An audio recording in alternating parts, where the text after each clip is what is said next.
salaamaaleykum gars yi tey dañ leen indil ki nga xamante ne si moo di Cheikh Bara Ndiaye ak ki nga xamante ne si moo di El Hadji Diouf Cheikh Bara Ndiaye nee na El Hadji Diouf dafa am problème tànk bi day metti xanaa du El Hadji Diouf mii ñu gis muy démontré de léegi te leen di ñëw bàyyi leen Cheikh Bara fan la El Hadji Diouf nekk fan yi loolu daal boobu question lay laaj ki xamante ne si moo di Cheikh Bara kon day ñëw laaj la fan la El Hadji Diouf nekk fan yi.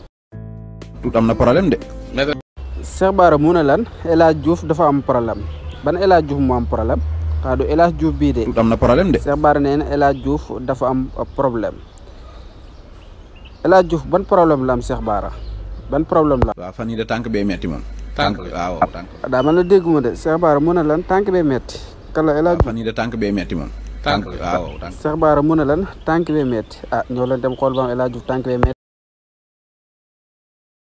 kon nag noo ko gisandoo noonu mu di Cheikh Bara ak ñi nga xamante ne si moo di El Hadji Diouf bu leen fàtte di abonné day partager vidéo bu baax a baax.